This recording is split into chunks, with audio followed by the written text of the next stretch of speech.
Hello everyone, आप सब कैसे हैं। मैं उम्मीद करता हूं कि बहुत अच्छे होंगे और अपनी पढ़ाई को बहुत अच्छे से कर रहे होंगे।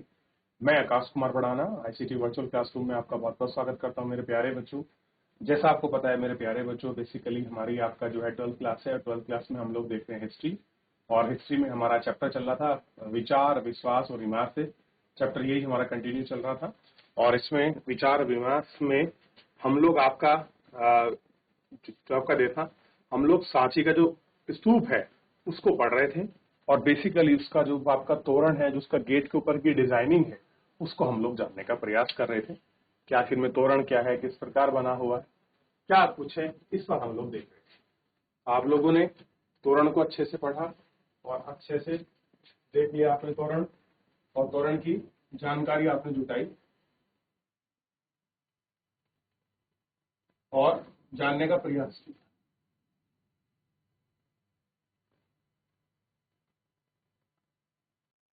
चलिए देख लिए तोरण, इतनी बात कर ली, इस पर इतना ध्यान रखें। चलिए आगे बढ़े, बात करते हैं मूर्ति कला की। किसकी बात करी? मूर्ति कला की हम लोग बात करते हैं। मूर्ति कला,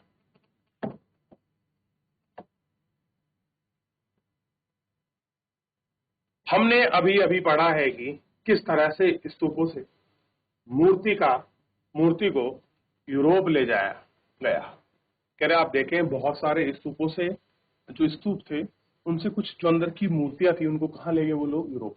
पहले किसके मूड में थे कि जो आपका तोरण द्वार है हम उसको ले जा लेते, लेकिन वो लेके किसको गए?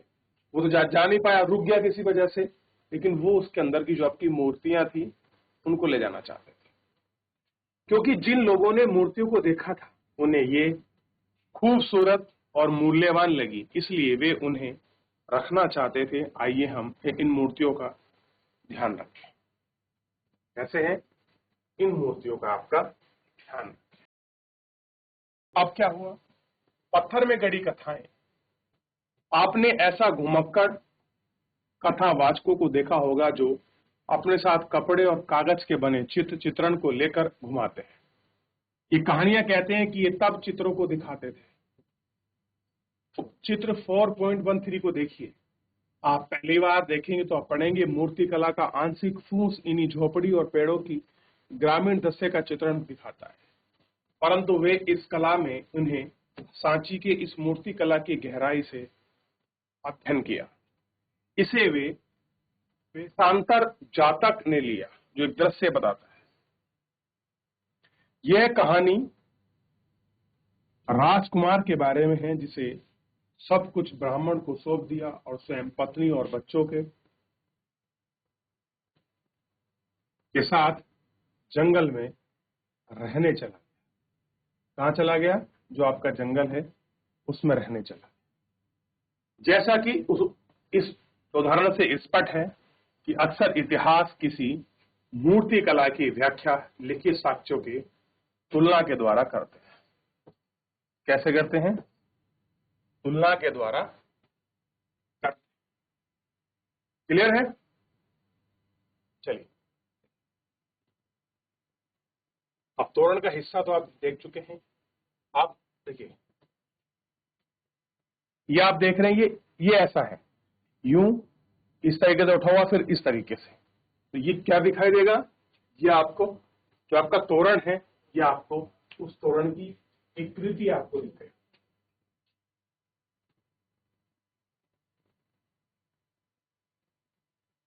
जो आपका तोरण है उस तोरण की जो कृति है आपको दिखाई देगी, एक हिस्सा है। अब देखिए, इस हिस्से को गौर से देखिए, मैं दिखाता हूं गौर से। कितने इसके तोरण के अंदर कितने लोग हैं। जैसी एक चित्र कथा और कथा का आत्मक रूप में अपने आप को प्रतीत होती हुई दिखाती। कैसे कर रहा है? अपने आप को प्रतीत होती हुई दिखा रही है। देखिए,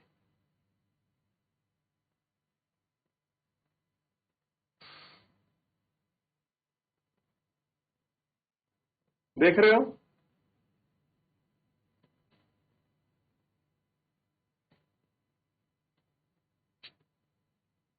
देख लिया।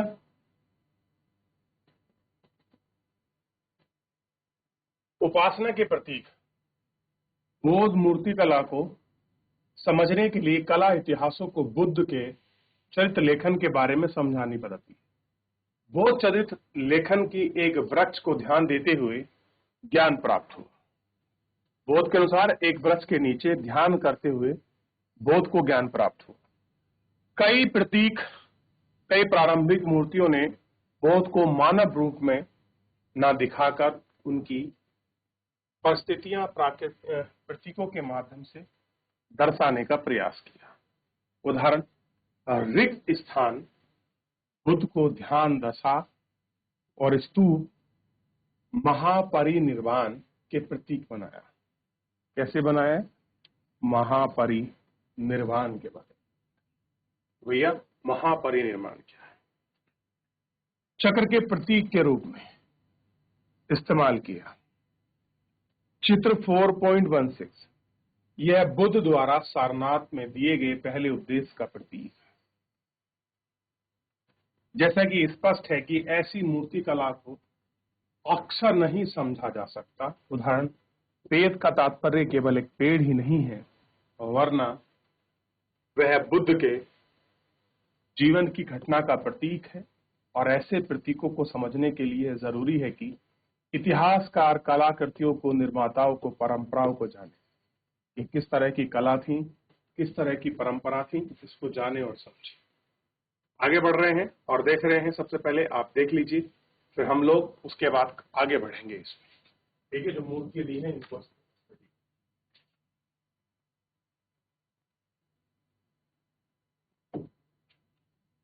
नीचे दी गई वृक्ष एक पूजा चित्र, आसन और उसके चारों ओर जन समुदाय का चित्रण पर ध्यान दीजिए। स्तूप की पूजा, उसके नीचे बाएं तरफ धर्म चक्र परिवर्तन है। इनको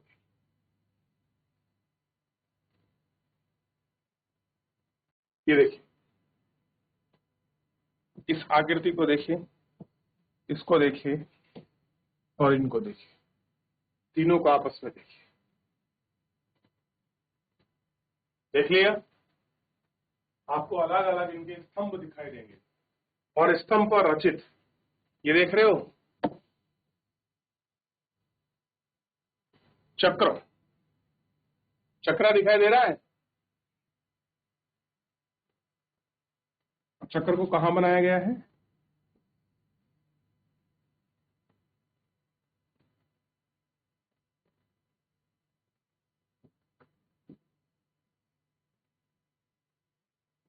देखिए,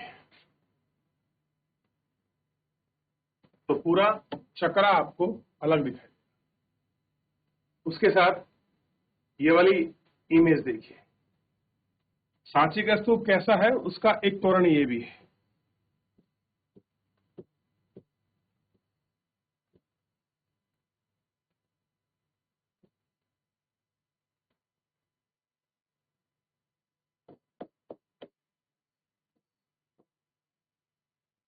ये देखिए,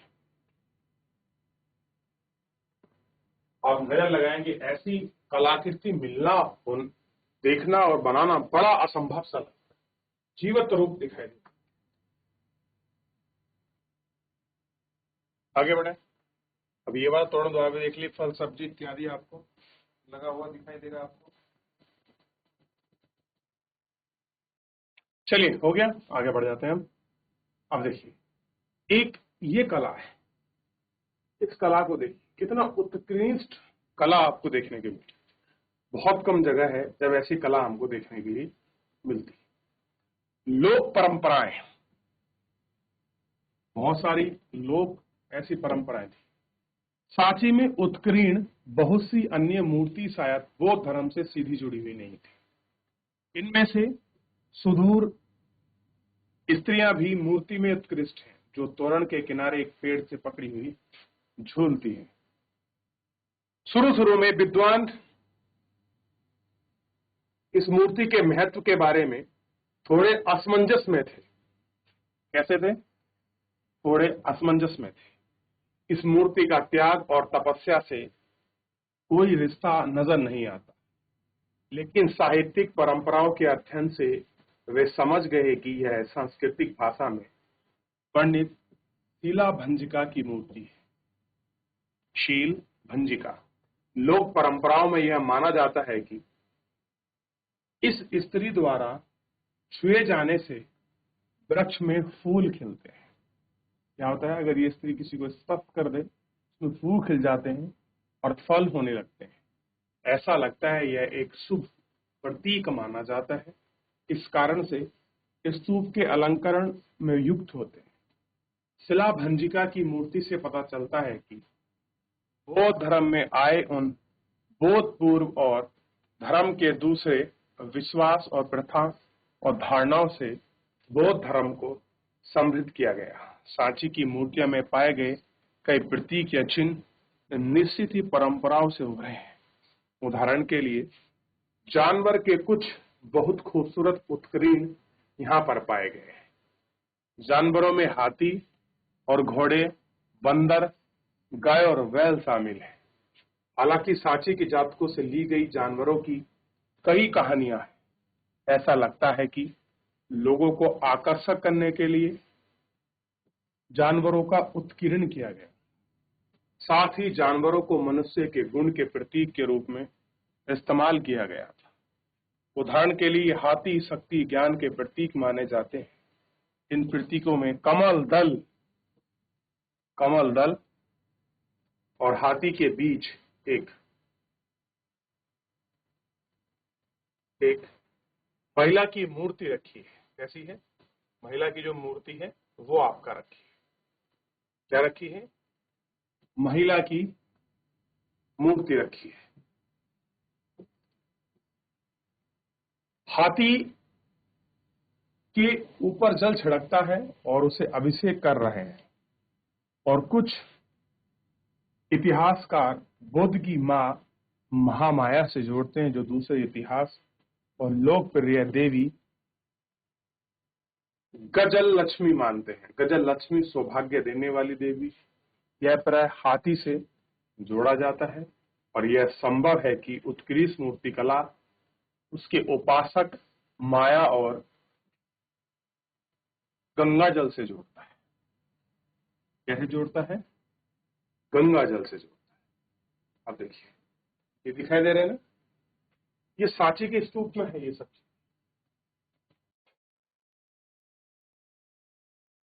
चलिए अब थोड़ा सा और इमेज। ये गजल लक्ष्मी है, जो सौभाग्य की देवी। ये बीच में देवी है, उनको पर जल बरसाया जाता है।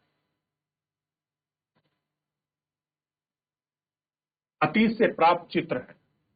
अतीत मतलब जो बीत गया है, जो पास्ट है, उसके कुछ चित्र हैं जो हमको दिखाई देते हैं और हम उनको देखते हैं।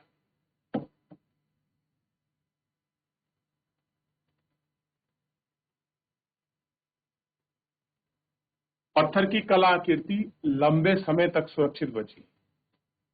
इस इतिहासकार को यह आसानी से उपलब्ध हो जाती, लेकिन अतीत में चित्रकारी जैसे संप्रेषण के दूसरे माध्यम से भी इस्तेमाल कर जो सबसे अच्छे हाल में बचे हुए हैं। वे गुफाओं की दीवारों पर चित्र बनाते हैं। इनमें अजंता चित्रकारी काफी प्रसिद्ध है। अजंता के चित्र कथाएं दिखाते हैं कि इनमें राज दरबार में जीवन, शोभा यात्रा, काम करते हुए स्त्री पुरुष और त्यार के मानते हैं और कलाओं में वितम्र रूप से देखते हैं और तकनीकी का प्रयोग करते हुए कुछ चित्रों को बिल्कुल स्वाभाविक सजाया गया है। उसी तरह से सजा हुआ, दिखा हुआ हमको दिखाया गया। तो ये उस जमाने की चित्रकला है जो हम देख रहे हैं। ठीक है,